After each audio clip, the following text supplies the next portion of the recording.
मेरा नाम संदीप है और मैं बिहार के वेस्ट चंपारण जिले के बेलबनिया गांव का रहने वाला हूं। आज मैं जो घटना बताने जा रहा हूं वो करीब 10 साल पुरानी है और मेरे बचपन के दोस्त दीपक के साथ घटी थी। उस रात मैं भी उसके साथ मौजूद था, इसलिए इस कहानी की हर बात मेरी आंखों देखी है। हमारे गांव के पास एक पीपल का पेड़ है जिसे बरहम बाबा कहा जाता है।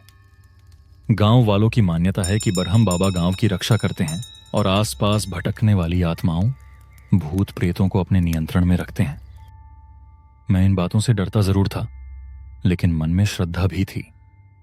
उस समय मैं 10वीं में पढ़ता था और दीपक मेरा जिगरी दोस्त था।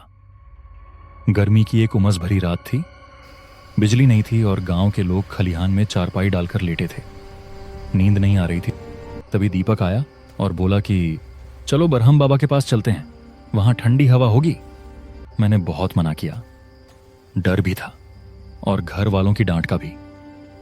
लेकिन दीपक मेरा मजाक उड़ाने लगा। बोला कि भूत प्रेत कुछ नहीं होते। आखिर उसने दोस्ती की कसम दे दी और मजबूरी में मैं मान गया। हम दोनों चुपके से खेतों के रास्ते चांदनी रात में निकल पड़े। रास्ते में कुत्तों की भौंक और सियारों की आवाजें मेरे डर को और बढ़ा रही थीं, लेकिन वापस लौटने की हिम्मत भी नहीं थी। थोड़ी देर में हम बरहम बाबा के चबूतरे पर पहुंच गए। दीपक हंस रहा था और बार बार भूतों का मजाक उड़ा रहा था।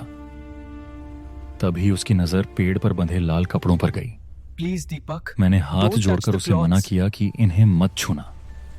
गांव वाले कहते हैं इन्हीं कपड़ों से आत्माएं बंधी रहती हैं। लेकिन दीपक ने जोर से हंसते हुए कपड़ा खींच दिया और उसी पल माहौल बदल गया।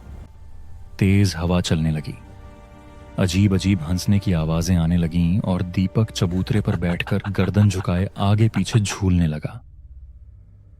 पहले मुझे लगा वो मजाक कर रहा है, लेकिन जब मैंने उसका हाथ पकड़ा तो उसने मेरी कलाई को लोहे की तरह पकड़ लिया और गुर्राने लगा। उसकी ताकत असामान्य थी।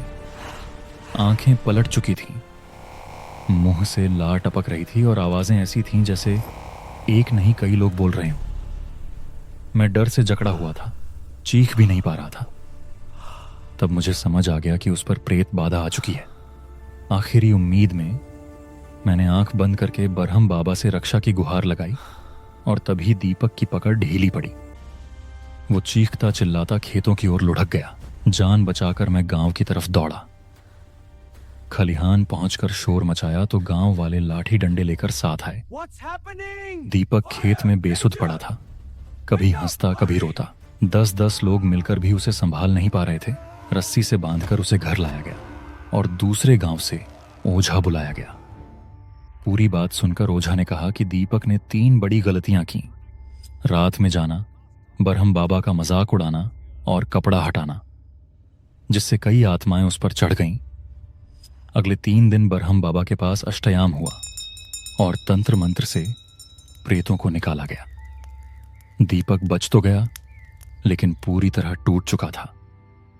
महीनों तक कमजोर रहा। रात में चीखते हुए बरहम बाबा की तरफ भागने लगता था। आज वो सामान्य है, लेकिन उस घटना के बाद कभी शाम ढलने के बाद घर से बाहर नहीं निकलता। मैंने जिंदगी में इससे डरावना मंजर फिर कभी नहीं देखा और उस रात के बाद से मैं कभी ऐसी चीजों को न मजाक समझता हूं और न ही बरहम बाबा की शक्ति पर शक करता हूं।